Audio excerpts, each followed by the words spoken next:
তো এই ছিল এনাফ। তো এটা হচ্ছে আলু চালের ভাত দিয়ে যেটা রান্না করছি, আলু চালের ভাত। তো ওইটাতে হয়তো পাতা দিয়ে মোড়া, তারপরে আবার অনেক ময় মশলা দিয়ে মানে পানি দিয়ে বেশি বেশি দিয়ে বলক তুলছে। তো এটাই হয়ে গেছে। আসসালামু আলাইকুম, সবাই কেমন আছেন? আশা করি সবাই ভালো আছেন। আলহামদুলিল্লাহ আমিও ভালো আছি। তো আবার আসলাম আপনাদের সামনে নতুন একটা ভিডিও নিয়ে। আর আপনারা তো অলরেডি আমার থাম্বনেল থেকে বুঝাই গেছেন যে কি নিয়ে আজকে কথা বলতেছি বা কি শেয়ার করতেছি। তো এখন হচ্ছে আলু চাল, আর আলু চাল ভিজা রাখছি, আর এখানে হচ্ছে ধনিয়া পাতা। আর ধনিয়া পাতা কিন্তু প্রচুর প্রচুর পরিমাণে বেশি লাগে, কারণ ধনিয়া পাতা আর আলু চাল দিয়ে এটা। আর এখানে এই যে আমি পেঁয়াজ মরিচ আগে কেটে নিয়েছি, সরি শুধু খালি মরিচ মুখে আসে, প্লে প্লে পেঁয়াজ ভালোভাবে ভেজালার পরে এখানে ধনিয়া গুঁড়া, আদা রসুন বাটা, আর অল্প একটু লবণ। আর এই যেটা দিচ্ছি এটা হচ্ছে তালের গুড়। তো এখন হয়তো বলবেন যে তালের গুড় কই পাইছেন? তো আমি যখন বাংলাদেশ থেকে আসছিলাম তখন আমি নিয়ে আসছি তালের গুড়, সরিষার তেল, মানে অনেক কিছু নিয়ে আসছিলাম। তো যাই হোক, অল্প একটু দিবে, বেশি না। তো তারপরে আমি দিয়ে দিলাম ধনিয়া পাতা। আর অনেকে হয়তো বলতে পারেন যে ধনিয়া পাতা এরকম গোটা গোটা কেন? তো গতকালকে নিয়ে আসছিল, নষ্ট হবে দেখে আমি রাতের বেলায় সুন্দরভাবে বেচা কুচি কুচি কাটছি, কাটা ওরা আমি ফ্রিজে রাখা দিয়েছিলাম, মানে ডিপ ফ্রিজে। ওই জন্য এরকম গোটা গোটা হচ্ছে, যাতে করে নষ্ট না হয় এই কারণে।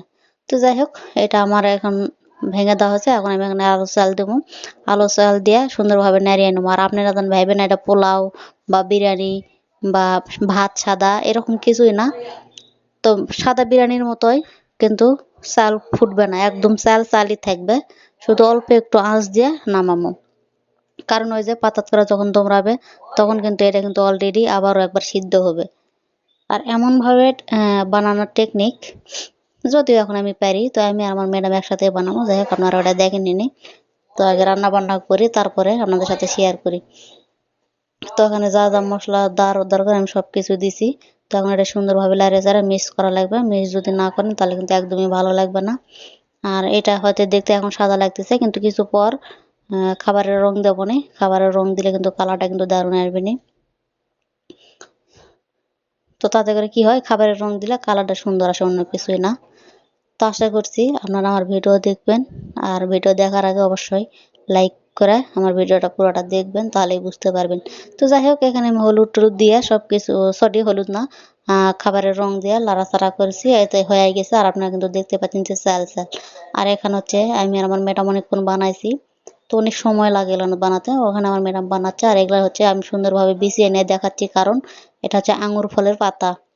পানির মতো বা অন্য রকমের পাতার মতো লাগতে পারে। তো যাই হোক, এটা আঙুর ফলের পাতা। তো পাতা করা এরকম দিয়ে, তো পাতা শুদ্ধ কিন্তু খাওয়া যায়, অনেক টেস্টি একটা খাবার।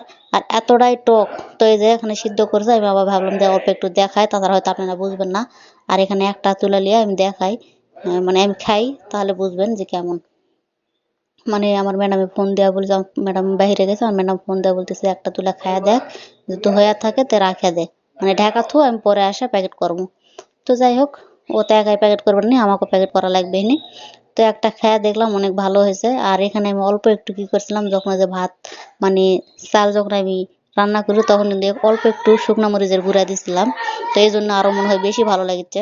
তো এই যে আমার ম্যাডাম বাসাতে আসলে এইটুকু প্যাকেট করছি, 10-12টা এরকম প্যাকেট করছি, সব তো দেখানোর ভিডিও সম্ভব না। তো আর এই যে এইভাবে প্যাকেট করছি। তো সবাই ভালো থাকুন।